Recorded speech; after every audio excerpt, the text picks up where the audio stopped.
Dalam rangka menyiapkan lulusan yang kompeten dan berkualitas, Ikatan Alumni Universitas Negeri Malang dengan bangga mempersembahkan pembekalan calon wisudawan Universitas Negeri Malang.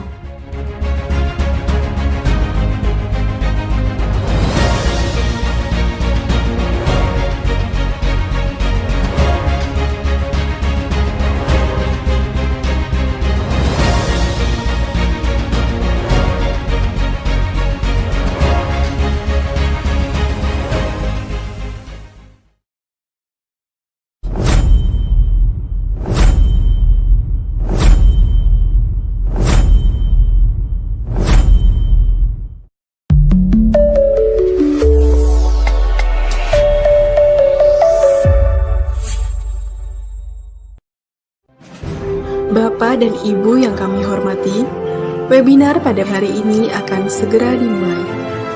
Kepada moderator, kami persilakan.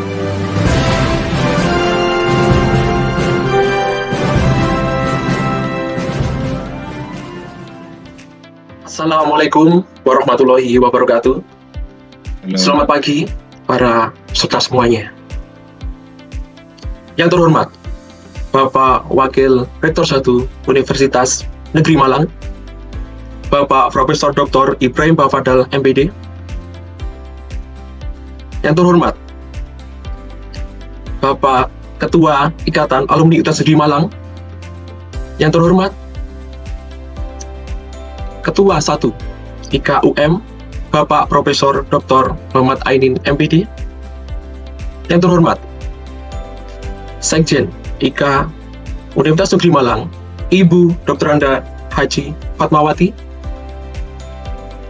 Yang kami hormati, para narasumber, serta yang berbahagia, seluruh peserta kegiatan pembekalan alumni. Alhamdulillahirrahmanirrahim. Mari kita panjatkan kepada Allah SWT. Karena berkat rahmat dan karunia-Nya, kita dapat berkumpul dalam kegiatan ini. Kegiatan ini merupakan kegiatan yang sangat penting. Sebenarnya ini merupakan kesempatan emas bagi kita semuanya untuk menggali lebih dalam mengenai bagaimana cara meningkatkan kualitas dan daya saing para alumni Universitas Negeri Malang, khususnya para calon wisudawan yang sebentar lagi akan mulai langkah baru di dunia profesional. Dengan mengusung tema penguatan kualitas dan daya saing menuju masa depan gemilang, ini merupakan salah satu persiapan yang matang agar kita dapat menghadapi tantangan masa depan dengan penuh keyakinan dan kesiapan.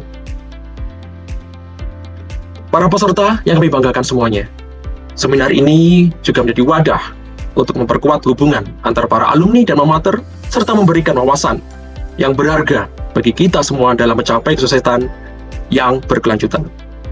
Saya, Andika Bagus, yang hari ini akan memandu sebagai MC sekaligus moderator pada kegiatan pada pagi hari ini.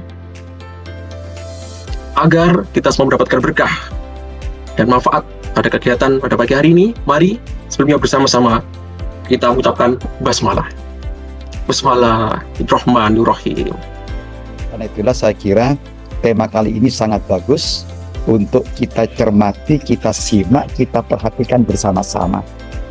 Dari tema ini pasti nanti para narasumber yang baik Ibu Sawitri maupun Pak Aan, Mas Aan, itu akan mengedepankan ya kiat-kiat untuk menguatkan diri para calon wisudawan agar menjadi lebih kuat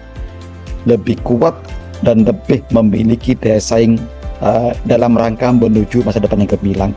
Nah, kita tangkap kiat-kiat yang diberikan oleh mereka yang punya jam terbang, punya pengalaman kerja, kedua-duanya, lalu kita tangkap, kita benahi, kita tingkatkan diri kita masing-masing agar kita semakin berkualitas dan akhirnya kita memiliki daya saing yang kuat, yang bisa berkompetisi dengan alumni-alumni perguruan tinggi lain.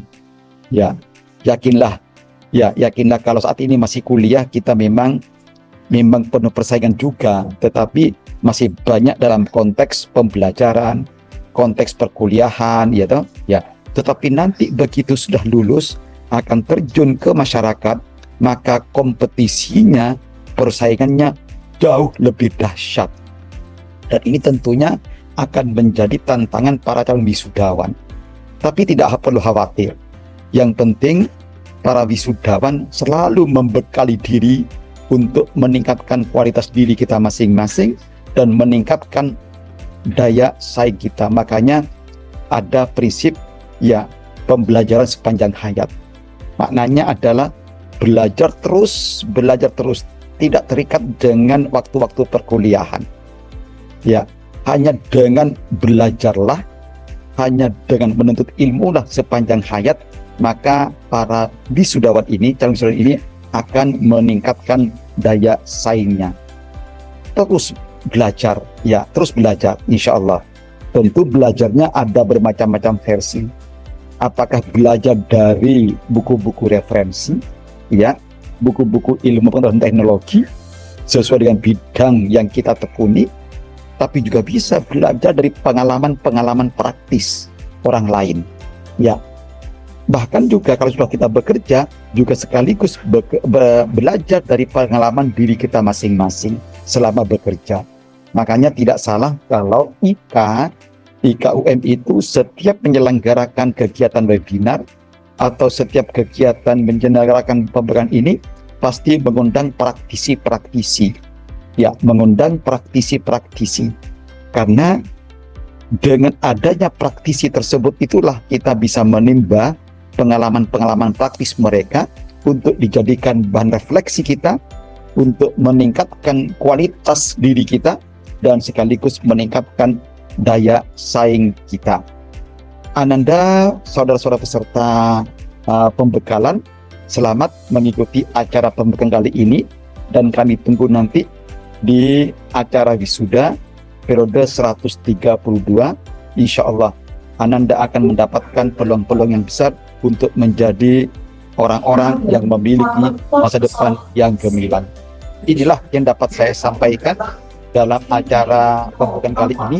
Terima kasih kepada Ika, terima kasih kepada Prof. Suparno, terima kasih kepada Prof. Ainin, terima kasih kepada Bu Fatmawati, terima kasih kepada narasumber atau pemateri, juga terima kasih juga kepada moderator Pak Andika, ya sahabat saya ini, ya rekan kerja saya ini yang selalu mendukung program kerja WR1 selama ini di bidang kemahasiswaan seperti itu ya. Dan juga terima kasih kepada seluruh peserta pembekalan. Ikuti secara saksama, simak dengan sebaik-baiknya sampai nanti acara ini berakhir. Insya Allah Allah akan meridhoi kita semuanya. Terima kasih banyak. Mohon maaf. Wassalamualaikum warahmatullahi wabarakatuh.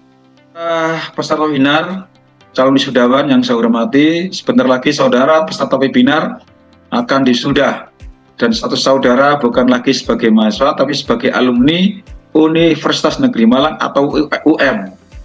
Di kampus UM selama saudara kuliah telah dibekali berbagai kemampuan, keterampilan, pengalaman dinilai atau value, dibekali hard skill dan soft skill agar saudara bisa survive hidup di tengah-tengah masyarakat. Berbagai keterampilan yang saudara peroleh dari UM merupakan modal dasar memperoleh peluang untuk menuju masa depan gemilang, terutama terkait dengan dunia kerja dan pengembangan karir saudara. Apabila saudara di kampus, saudara menghadapi tantangan yang bersifat mikro, mungkin sistem perkuliahan, pembelajaran, maka setelah lulus, tantangan yang saudara hadapi lebih kompleks, lebih luas, lebih bervariasi. Untuk itu, kompetensi yang saudara peroleh selama kuliah di Universitas Negeri Malang atau UM, ya, perlu saudara kembangkan agar saudara bisa menjadi lulusan yang berprestasi, agar saudara bisa menjadi lulusan yang mampu untuk menuju masa depan yang gemilang. Prestasi saudara di dunia karir dan dunia kerja merupakan variabel yang berpengaruh terhadap kecemerlangan saudara dalam meniti dan menata dunia karir saudara sendiri. Pengurus Wisata UM sebagai organisasi legal formal alumni UM secara sosio-psikomoral mempunyai tanggung jawab untuk memfasilitasi, memotivasi, dan memberdayakan lulusan UM agar dapat mengeksplor pikirannya, mengembangkan skillnya baik pada ranah hard skill maupun soft skill. Banyak program dan kegiatan IKUM untuk memfasilitasi dan memberdayakan alumni UM untuk dapat mengembangkan karir dan masuk ke dunia kerja, dunia karir, misalnya campus hiring and recruitment, job fair, baik secara virtual atau online maupun luring. Ada program mahasiswa Wirausaha Expo, Scholarship Expo untuk kuliah S2 S3 di dalam dan luar negeri berbeasiswa, dan berbagai jenis pelatihan lainnya, termasuk pembekalan calon wisudawan yang secara rutin dilaksanakan oleh pengurus pusat IKUM bekerja sama dengan bidang 1 UM. Pada hari ini juga bekerja sama dengan Jobstreet Basic. Para peserta webinar calon wisudawan yang saya banggakan, BPIKUM sudah memiliki pengurus wilayah atau daerah IKUM di berbagai wilayah atau daerah. Oleh karena itu, saudara dimohon bisa bergabung ke grup, grup PA, pengurus wilayah atau pengurus daerah, di mana saudara berdomisili. Baru-baru ini sebelum Ramadan, kami sudah melakukan pengukuhan pengurus IKUM wilayah Sulawesi Selatan dan Sulawesi Barat. Ya, di Universitas Negeri Makassar itu lebih dari 100 dosen-dosennya alumni UM, alumni Universitas Negeri Malang. Hal ini dimaksudkan agar terjalin komunikasi, silaturahmi, dan terbentuk networking dengan para senior yang sudah berkarir, terutama yang terkait dengan pengembangan karir dan dunia kerja. Saya atas nama pengurus pusat IKUM menyampaikan terima kasih yang besar-besarnya kepada berbagai pihak, khususnya bidang 1, bidang akademik, kemahasiswaan, dan alumni UM, dan kepada Jobstreet Basic. Terima kasih juga saya sampaikan kepada para pemateri, para narasumber yang andal pada pagi hari ini, yaitu Bapak An Prestia, SPD MBE, beliau alumni MIPA, dan kebetulan beliau sebagai personal coach for corporate professional trainer BNSP Republik Indonesia. Kemudian Ibu kita, Ibu Sawitri Sudarno, Head of Country Marketing Indonesia Jobstreet Basic, yang beberapa minggu yang lalu menjadi narasumber juga di UM ya, dan sekarang oleh IKUM bekerja sama dengan kemahasiswaan. Kemudian juga terima kasih kepada Pak Andika Bagus ya, pemandu webinar kita Pak Andika Bagus, SPD MPD, alumni UM, Fakultas Teknik, dosen Fakultas Teknik UM. Mengakhiri sambutan ini, kami pengurus pusat IKUM berpesan kepada para calon wisudawan, calon alumni, jagalah nama baik alma mater saudara tercinta Universitas Negeri Malang. Dan atas nama pribadi dan pengurus pusat IKUM, tidak lupa mohon maaf atas kekurangan kami dalam menjalankan kegiatan ini. Semoga kegiatan ini bermanfaat bagi kita semua, khususnya bagi para calon wisudawan UM dan alumni UM untuk mampu mengembangkan karir dan masuk dunia kerja, dan dengan mengucapkan Bismillahirrahmanirrahim, pembekalan calon wisudawan UM periode ke-130 dengan tema penguatan kualitas dan daya saing alumni menuju masa depan gemilang secara resmi kami nyatakan dibuka. Selamat mengikuti pembekalan. Semoga Allah SWT, Tuhan Yang Maha Esa, meridhoi usaha kita. Wassalamualaikum warahmatullahi wabarakatuh. Nah, jadi kamu lihat juga nih, sebelum kamu pilih-pilih, kamu karir lainnya tuh mau kemana? Ada yang mau di pemerintahan. Ya udah, kamu harus tahu untuk di pemerintahan tuh kamu perlu apa. Kenapa kamu mau di pemerintahan? Harus punya satu purpose yang jelas, sehingga kamu kalau kerja di pemerintahan, ya kamu udah siapin tes-tesnya apa, purpose-nya apa. Jangan sampai setelah kerja di pemerintahan kamu lupa sama purpose kamu yang mulia itu. Purpose harus mulia ya. Kemudian mau jadi di akademik, jadi akademisi. Mau jadi seperti profesor nih, Profesor Ibrahim.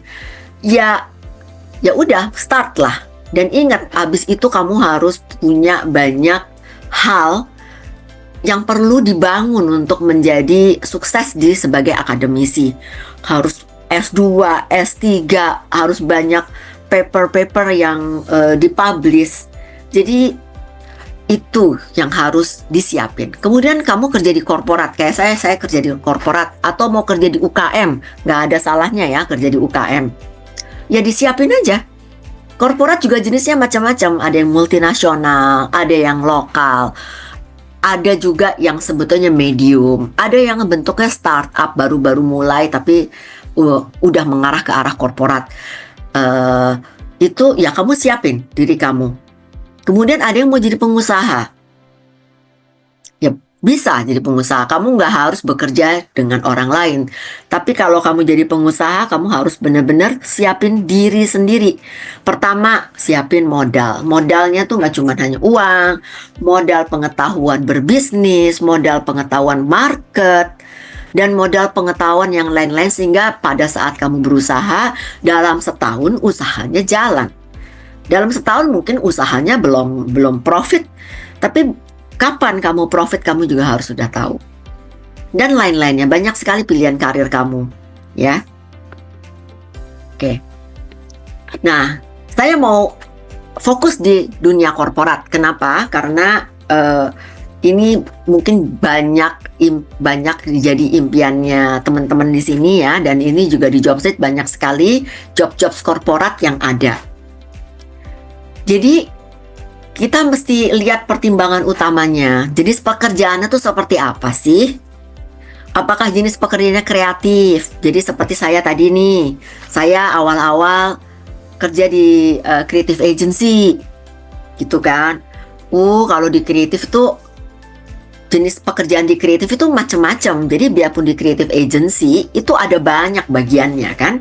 Ada yang memang creative divisions, jadi dia memang yang benar-benar membangun kreatifnya tuh yang bikin. Kalau saya dulu di account servicing, di mana saya akan menservis klien, menghubungkan klien dengan tim kreatif dan dengan tim yang lain, kemudian menjual proposal bisnis di creative industry. Itu biasanya our business is we are selling the idea. Then whatever your position there, itu harus tahu apa yang perlu dipelajari. Kemudian ada juga jenis pekerjaan sifatnya analytical. Ini booming sekali. Kalau kalian bisa jadi business analyst atau jadi business intelligence di sebuah perusahaan-perusahaan besar, itu luar biasa. Karena sekarang semua keputusan ya itu berbasis data. Masalahnya, data itu sedemikian banyaknya harus menjadi informasi yang berguna kan. Harus ada analisanya. Data is data. Kita bisa dapat data. Pengangguran ada 9 juta. Okay, so it's just a number. But you need to analyze why. Kalau kita mau menyelesaikan masalahnya, why? Siapa aja yang 9 juta itu? Ada di provinsi mana aja? Apa aja dia lulusan apa? SMK, SD, SMA, atau universitas? Kalau universitas dari bidang apa? Jadi ada analisanya sehingga menjadi informasi kalau kita mau menyelesaikan pengangguran gitu. Nah, analytical skill ini menjadi penting kalau kalian mau bekerja di situ. Ada juga yang di operational. Operational itu juga nggak gampang. Satu company kalau operationnya berantakan dan berantakan, ya. Operational itu contoh. Kalian kerja di perusahaan telco kayak Telkomsel, Excel atau apapun itu. Kalian pegang network, ya. Jadi di telco itu banyak sekali divisinya. Salah satunya network. Network itu apa sih? Kamu maintain BTS. BTS saya lupa deh kepanjangannya apa. Pokoknya itu semua transmitter yang buat menyalurkan semua telepon masuk dan keluar dan data keluar dan masuk gitu kan ya. Banyak sekali tiang-tiang network itu, tiang-tiang BTS itu. Operationalnya nggak gampang. Bangunnya, kemudian gimana maintenance-nya, gimana kalau tiba-tiba lampu mati. Masa BTS itu nggak jalan gitu kan? Berarti bisnisnya juga berhenti. Kemudian yang kedua adalah misalnya ada banjir, ada bencana alam, ada yang nyuri baut. Banyak loh di Indonesia tuh orang-orang tuh di tempat-tempat terpencil tuh nyuri baut. Bayangkan kalau itu towernya runtuh. Jadi operational itu so big and so huge. Bahkan di Jobstreet Basic, operational itu benar-benar dilihat dari mulai bagaimana platform kita jalan, bagaimana kita menjual, bagaimana kita menghadirkan perusahaan dan menghadirkan job seeker. Jadi operational itu benar-benar perlu pembelajaran, dan setiap industri operationalnya beda. Operational di FMCG, bagaimana distribusi produk, mulai dari produk distribution sampai ke distributor, sampai ke general trade. General trade itu berarti yang pasar-pasar atau toko-toko kecil, ke modern trade, ke e-commerce. There are a lot ya. Kemudian posisi bisa dilihat marketing, sales, finance, HR, supply chain, IT, pelajari kamu mau di posisi apa. Setiap jenis pekerjaan ada posisi ini biasanya. Industrinya mau di mana? Consumer goods, financial, dan banking, itu benar-benar kamu yakinkan dulu dan kamu pelajari sebelum kamu apply jobs. Kemudian pertimbangan kedua tuh, ini prioritas kamu, gaji ya. Sebetulnya wajar sih kamu pertimbangin gaji, tapi kamu juga harus tahu faktornya tuh apa aja ya. Jadi jangan asal nih, saya lulusan UM, saya berhak dong dapat gaji 2 kali dari UMR. Really? Why? Jadi kamu harus tahu faktornya apa, level posisi apa aja yang dilamar. Kamu juga harus, kalau kamu punya permintaan spesifiknya itu apa? Bisa dijadikan apa aja pertimbangan utamanya. Jadi bisa aja tuh komponen dari remunerasi kamu tuh nggak cuman gaji. Komponennya itu ada tunjangan, kemudian ada juga mungkin cuti. Jadi kalau kamu yang suka jalan-jalan gitu, ya gak apa-apa deh gaji saya sekian pada saat kamu mempertimbangkan. Boleh nggak cutinya ditambah 1 hari lagi, misalnya dari 12 hari menjadi 13 hari. Pertimbangkan itu, pelajari juga, karena sekali lagi posisi kamu nanti adalah posisi entry level, dimana secara secara bargaining position sebetulnya kamu masih belum punya bargaining position yang kuat gitu. Jadi itu kamu yang harus benar-benar lihat. Kemudian komitmen, bagaimana jam kerja di perusahaan tersebut. Ada perusahaan-perusahaan yang punya jam kerja panjang. Terus kamu mesti tanya di posisi kamu tuh dapat lembur apa tidak.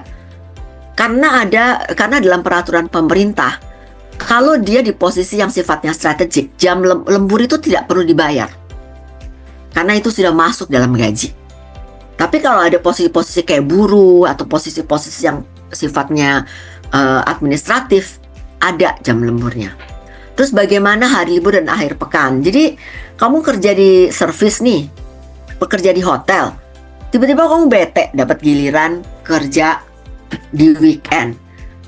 You are the one who commit untuk kerja di hotel. Kamu tahu hotel nggak pernah tutup 24/7, 365 days. Berarti kamu harus siap. Kemudian lokasi. Kalau kamu mau pilih lokasi, misalnya kamu Jakarta itu gede banget ya. Kalau Malang kan relatif kecil ya. Tapi di Malang pun juga jauh gitu. Misalnya kamu dari Malang, nanti saya salah ya ngasih tahu. Saya Jakarta aja deh. Misalnya kamu rumahnya di pinggiran Jakarta, kamu kerja di tengah kota. Tiba-tiba kamu ngeluh, saya nggak mau masuk kantor, kejauhan rumahnya, terlalu panjang jam perjalanannya. Hey, you are the one who commit untuk bekerja di situ. Jadi pilih lokasi itu penting. Kalau kamu udah memilih dan memutuskan, nggak boleh kamu tuh mengeluh kejauhan rumahnya, telat terus alasan banyak karena rumahnya jauh. It is no way. Kemudian mau WFA, WFO, kebanyakan sekarang perusahaan sudah melakukan flexible working, bisa kerja dari kantor, dari rumah. Tapi kalau kalian masih baru, sebanyak-banyaknya kerja dari kantor. Kenapa? Karena kolaborasi itu terjadi, hubungan baik dengan teman sekantor itu terjadi, dan lakukan itu walaupun itu cukup capek ya pulang perginya. So, apa yang perlu kita siapin? Oke, yang pertama, Teman-teman, kita perlu installing your DNA. DNA apa yang dimaksud? Ini teman-teman, mindset kita. Ini paling penting ya. Jadi ada riset teman-teman, diteliti selama 30 tahun, itu hanya ada 2 mindset teman-teman. Ada fixed mindset atau growth mindset. Tipe manusia itu 2 ini aja teman-teman. Jadi kalau teman-teman seperti ini gitu ya, lihat tantangan dunia kerja hari ini gitu ya, itu selalu berada di 2 ini. Orang yang fix, yang ngerasa bahwa aduh kok susah banget ya ini ya, kok hidup kok makin susah ya. Nah, itu fixed mindset tuh. Tapi kalau growth mindset, wah ini menantang. Gimana caranya saya mempersiapkan gitu. Oke, jadi fokusnya bukan pada keluhannya, tapi fokusnya pada peluangnya. Apa yang kemudian dia bisa rubah di dalam dirinya, melihat ke diri itu. Apa ya yang bisa aku lakukan ya? Apa yang berbeda, activity hari-hari yang berbeda daripada diri saya sebelumnya gitu. Sehingga ketika saya melakukan itu, saya menjadi pribadi yang lebih bertumbuh, lebih berkualitas, lebih meningkat gitu. Oke, fixed mindset dan growth mindset. Oke, karena waktunya terbatas, teman-teman silakan sekarang ketikkan di kolom chat ya. Ini adalah pernyataan. Sekarang ya, siap-siap ya. Ini pertanyaan pertama. Aduh, kok cari pekerjaan makin susah ya? Kira-kira fix atau growth teman-teman? Ketik kolom chat teman-teman. Yuk, fix atau growth? Fix ya, sepakat ya? Oke, makanya setelah ini nggak ada lagi yang bilang kayak gini teman-teman ya. Oke ya. Yang kedua, oke, medannya makin menantang. Saya perlu lebih keras berjuang dan jadi pribadi yang tangguh. Fix atau growth? Yuk, ketik. Growth ya, growth ya. Oke, sip. Oke, good, sip. Berikutnya, teman-teman, melihat latar belakangku, nah sepertinya kok saya sulit ya untuk berhasil dan sukses. Fix atau growth teman-teman? Fix ya. Nah, oke ya. Ini makin teman-teman ucapin, ini makin jadi belief nanti teman-teman ya. Oke, sip. Berikutnya, teman-teman, tidak ada yang salah apapun latar belakang kita, terpenting apa yang kita siapkan mulai saat ini. Fix atau growth teman-teman? Growth ya, sepakat ya. Oke, sip, good. Berikutnya, pantas dia sukses pasti pakai orang dalam. Fix atau growth teman-teman? Fix ya. Oke, fix. Oke, berikutnya, wah dia keren banget ya, networkingnya luas, saya perlu belajar sama dia. Fix atau growth teman-teman? Growth ya. Nah, sekarang teman-teman, dari sini sudah kelihatan teman-teman ya, cara respon orang itu udah kelihatan bahwa dia tuh fix atau growth gitu ya. Nah, daripada ngerasa nih nyinyir teman-teman, mending belajar kalau ada yang sudah berhasil gitu ya. Oke, sih kita lanjut. Strategi 2. Teman-teman, strategi 2 adalah kita perlu knowing yourself and improve your skill. Jadi kalau kita sudah kenal banget tentang diri kita, kita akan mudah untuk improve teman-teman. Nah, contoh sederhana ini ada, coba teman-teman perhatikan ya. Ini ada satu sebelah kiri dan ada satu sebelah kanan. Teman, pertanyaan saya gitu ya. Kira-kira kalau ini kira-kira harganya mahal yang mana teman-teman? Yang kanan atau yang kiri? Yuk ketik kolom chat teman-teman. Yang kanan atau yang kiri? Yang kanan. Ya, kira-kira tebak berapa teman-teman? Yang kiri berapa? Yang kanan berapa? Yuk tebak. Ya tebak. Yang kiri berapa? Yang kanan berapa? Kiri 3.000, kanan berapa? Waduh, 20.000. Oke ya, siap ya. Lebih mahal yang kanan ya. Oke. Pertanyaannya kenapa lebih mahal yang kanan? Yuk teman-teman, kenapa? Kenapa lebih mahal yang kanan? Yuk, kasih saya alasan. Kemasannya beda, packaging. Oke, sip. Teman-teman, siap ya packagingnya ya. Oke, sip. Teman-teman perhatikan. Ini ada gelas ya, gelas A dan gelas B. Sekarang teman-teman, saya tuang isinya. Oke, atau sekarang saya balik dia biar cepet gitu ya. Teman-teman, isinya yang sebelah kanan itu saya tuangkan ke sebelah kiri. Isinya sebelah kiri saya tuangkan sebelah kanan. Pertanyaan saya dijual masih lebih mahal yang mana teman-teman? Yuk, kanan atau kiri? Ayo, kanan atau kiri? Sama ya, sama tetap yang kanan ya. Isinya udah diganti loh. Loh, kok bisa ya? Kok bisa masih tetap sama yang kanan ya? Kenapa teman-teman? Kenapa? Ya branding. Oke, sip, good banget teman-teman ya. Oke teman-teman, tapi teman-teman perhatikan. Jangan salah, kalau teman-teman, berarti teman-teman, pertanyaan saya berikutnya adalah, lebih penting isi atau lebih penting bungkusnya teman-teman? Ayo, ketik kolom chat teman-teman. Semua, yes. Good ya, betul teman-teman ya. Jadi semuanya penting, tapi urutannya kalau bisa diisi dulu teman-teman. Oke, isi, dioptimalin, habis itu packagingnya juga jangan lupa. Karena kalau misalkan packagingnya lupa, boro-boro dilirik teman-teman ya. Nah, tapi juga jangan terlalu fokus di cover gitu. Covernya bagus, setelah dibuka, diminum, kok beda, orang kecewa gitu. Oke ya? Sip ya? Oke. Sekarang teman-teman saya coba kasih contoh gambar gitu ya. Silakan teman-teman langsung petik di kolom chat ketika muncul gambar itu munculnya apa. Siap-siap ya. Yuk, 1, 2, 3, set. Siapa teman-teman? Yuk, ketikkan di kolom chat. Siapa dia dan muncul apa terus? Ronaldo. Wah, apa Ronaldo munculnya apa? Munculnya apa? Bola gitu ya. main bola ya, ada idola gitu ya. Oke, sip. Yang pertama, yang kedua teman-teman, set. Yuk, ketik. Munculnya apa? Yuk, kuncinya apa? Munculnya apa? B.J. Habibie munculnya apa teman-teman? Pesawat. Kok bisa ya? Ketika Ronaldo muncul sepak bola, Habibie muncul pesawat. Yang ketiga teman-teman, ini mungkin ada yang S3 juga di sini ya. Saya kasih biar adil. Yuk, siapa teman-teman? Rhoma Irama munculnya apa teman-teman? Raja Dangdut itu ya. Oke, sip. Teman-teman, kok bisa ya ketika disebut Ronaldo muncul sepak bola, ketika disebut Ronaldo atau Messi gitu ya, muncul sepak bola, ketika disebut B.J. Habibie muncul pesawat, ketika disebut Rhoma Irama muncul Raja Dangdut gitu.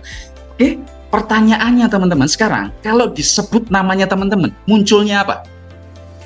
Itu jadi pertanyaan reflektif ya. Oke, siap ya. Itu jadi pertanyaan reflektif sekaligus nanti disiapin gitu. Iya ya, apa ya orang mengenal saya itu apa gitu.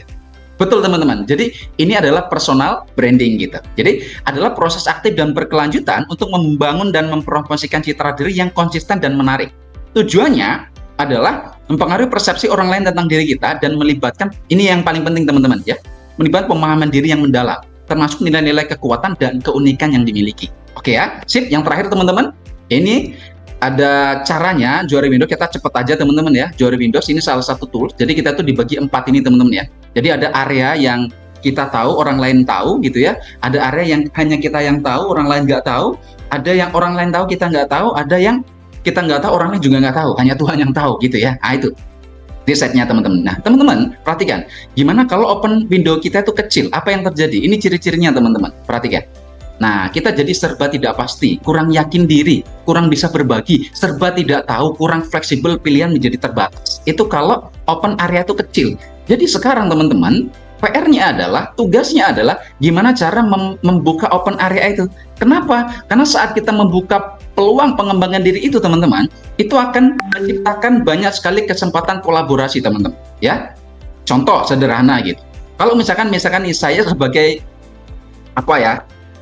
chef gitu, chef orang suka masak, tiap hari uploadannya di media sosial tentang masakan gitu ya, di status WA tentang masakan, tips-tips memasak yang enak, apalagi di bulan puasa teman-teman ya, wah kita upload, kita sharing gitu, tiap hari networking kita, teman-teman kita tuh tahu gitu bahwa oh ini orang masak tuh. Jadi kalau pada saat kita ada project gitu ya, project misalkan ada project pesen catering gitu, maka orang yang dihubungin pertama adalah kita. Kenapa? Karena sering muncul tuh di benaknya mereka gitu. Maka sekarang kalau teman-teman punya kompetensi apapun, ayo di-share di sosial kita masing-masing gitu. Semuanya, daripada share yang tidak jelas, daripada keluh-keluh kesah. Mending kita punya ilmu, kita punya experience, kita punya knowledge gitu ya, di-share di sana. Dan bahkan nanti ketika HRD pun melihat itu jadi cakep gitu. Oh, nah ini suka pembelajar banget ya, suka sharing gitu. Maka nggak usah malu-malu. Loh, saya ini sebenarnya sedang ngomongin diri saya sendiri gitu, karena dulu saya orangnya introvert sekali gitu, 100%. Sudah introvert 100%, pemalu lagi. Ini gimana orang mau tahu kompetensinya kita gitu ya, kalau kita nggak pernah tunjukin itu gitu. Ya, kok malu mau nunjukin yang bagus gitu. Ya bagus, tunjukin itu activity yang kita hari-hari ya, portofolionya kita tunjukin aja, jangan malu-malu gitu. Karena itu adalah membuka kesempatan itu. Makin banyak orang tahu, makin terbuka kesempatan kolaborasi gitu ya. Oke? Dan strategi ketiga adalah goals gitu. Kita tentukan goal kita. Tadi sudah ditentuin tuh, ya. Kita mau bekerja di mana kalau di perusahaan, di bidang apa, jenis pekerjaannya apa. Oke, ditentukan clear. Makin clear, makin spesifik, makin bagus. Oke, kenapa? Kalau kita nggak spesifik teman-teman, smart goal ini intinya gini. Apa-apa yang nggak bisa terukur itu nggak bisa diatur gitu. Jadi kalau teman-teman bikin goals gitu ya, tapi nggak terukur itu akan sulit untuk mengevaluasinya, untuk mengukurnya gitu. Nah, contoh sederhana ini gambarannya. Ini contohnya spesifik. Pak Anu, waktu kurang 2 menit. Siap. Contoh teman-teman, contoh ya. Saya besok bangun pagi itu sudah spesifik belum teman-teman? Yuk ketikkan di kolom chat, sudah spesifik belum? Saya besok bangun pagi, sudah spesifik belum? Belum ya? Belum ya? Sih, betul ya. Karena jam 10 itu lebih pagi daripada jam 12. Betul tidak teman-teman? Ya? Paham ya? Nah, jadi perlu ada ukurannya itu. Nah, maka kalau kita udah tentuin tuh, saya besok bangun pagi jam 6, maka kalau kita bangun jam 7 berarti kita terlambat. Kalau kita bangun jam 4 berarti kita oke nih gitu. Jadi bisa dievaluasi gitu. Oke, kalau ada ukurannya. Makanya nih measurable, achievable, bisa dicapai, relevan, apa yang kita lakukan, kegiatan kita saat ini, activity kita saat itu selaras. Kalau kita pengen masuk di perusahaan A, kita udah pelajari itu. activity-nya apa? Apa sih yang yang dibutuhkan di sana? Kompetensi apa aja tuh? Kita udah siapin tuh, relevan gitu. Terus dikasih waktu, kapan? Kapan itu akan kita coba apply di sana? Waktunya kapan, rekrutmennya kapan gitu. Kita udah siapin tuh time bound gitu. Nah, ini akan membantu kita untuk apa? Untuk bisa terukur gitu. Pada saat kita mempersiapkan karir kita menjadi lebih baik. Terima kasih dari saya. Assalamualaikum warahmatullahi wabarakatuh. Saya kembalikan kepada Mas Andika. Thank you, Mas Andika. Untuk Pak An, ya, as a professional trainer yang dimana menyangkut dengan kebutuhan dunia kerja, bagaimanakah dampak dari preferensi perekrutan terhadap kandidat berpengalaman atau experienced hire terhadap dinamika pasar tenaga kerja, khususnya bagi lulusan baru dan profesional muda. Nah, ini sangat sesuai dengan yang disampaikan Pak An tadi. Silakan Pak An. Oke, thank you. Terima kasih pertanyaannya, Mas Andika. Jadi, pada saat kita kemudian melamar pekerjaan, itu kan sudah ada identifikasi masing-masing ya. Jadi ada yang mungkin experience sekian tahun gitu, ada yang fresh graduate gitu. Jadi kalau misalkan pada saat kita sebagai perusahaan gitu ya, itu juga melihat gitu ya, apa kebutuhannya. Jadi berbasis dari kebutuhan itu sendiri. Jadi pada saat kita membutuhkan level tertentu ya, kita pasti akan mencari orang-orang yang memang punya experience gitu, yang sesuai dengan kebutuhan perusahaan gitu. Maka kalau misalnya kita sebagai fresh graduate, ya sudah, bagaimana kita bisa relevan terhadap apa? Terhadap apa yang kita lamar itu. Relevan, disesuaikan gitu. Tadi sudah disampaikan benar tadi oleh Ibu Sawitri gitu ya. Jadi kalau misalnya kita goals-nya, end goal-nya di mana, kita relevan nggak dengan itu? Oke. Kemudian apa yang kita coba bisa lakukan agar kita bisa relevan di situ? Kita bisa cari orang yang bekerja di situ atau alumni. Ini kan tujuannya IKA alumni itu kan untuk memfasilitasi itu. Ada nggak kemudian alumni yang bekerja di situ? Kita bisa sharing. Kita harus proaktif begitu, nggak nunggu gitu. Ini IKA UM sudah memfasilitasi, kita perlu proaktif tuh. Ada nggak alumni yang di sini ya? Saya pingin di sini. Nah, nanti akan direkomendasikan. Kalau udah ketemu gitu ya, kita bisa sharing gitu. Bisa kontak-kontakan gitu ya, bisa ketemu langsung gitu ya. Bahkan kalau bisa ketemu langsung, bagus tuh. Atau bahkan kalau bisa semobil langsung, itu ilmunya keluar semua tuh biasanya tuh ya. Ilmu-ilmu dagingnya keluar semua kalau seperti itu. Gitu ya. Itu ya, jadi yang perlu disiapin adalah gimana caranya kita mempersiapkan diri. Oke? Gitu, Mas Andika. Mohon diterima, ini kenang-kenangan dari kami.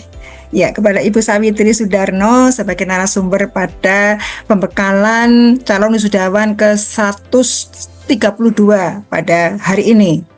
Monggo Ibu, terima kasih. Ya, jangan kapok ya Bu Sawitri ya, nanti lain kali. Banget. Malah mungkin kalau ada pertanyaan yang tadi belum terjawab, boleh lo di email ke kami nanti saya. Boleh nanti disampaikan di grup, ada grupnya ya. Terima kasih Bu Sawitri. Berikutnya kepada Mas Aan Kak Prastia. Ini narasumber tetap ya ini ya, setiap kali Mas Aan kami mintai bantuan ya untuk menerima kenang-kenangan dari pengurus pusat IKA UM. Jangan kapok juga ya Mas Aan ya. Ini sejak mahasiswa itu sudah ketemu saya sampai dengan sekarang sudah berkarir menjadi anak sukses ya, menjadi alumni sukses. Ini juga masih bertemu dengan saya. Mudah-mudahan tambah berkah ya ilmunya. Kemudian berikutnya kepada Pak Andika. Mohon diterima nih Pak Andika Bagus NRP. Ini namanya panjang ini, tapi katanya Bunda disingkat NRP saja begitu. Nanti tolonglah kepanjangannya apa itu NRP ya. Tolong diterima ya sebagai MC dan moderator. Dan jangan kapok juga kalau Bunda menugasi lagi ya, bantu Ika gitu. Terima kasih semuanya dan teman-teman alumni bisa memanfaatkan momen ini untuk mengisi aplikasi yang tadi sudah disediakan oleh Jobstreet. Selanjutnya nanti akan juga dipandu oleh Jobstreet ya setelah penyampaian sertifikat dari saya ini. Demikian Pak Andika, waktu saya serahkan kembali. Terima kasih.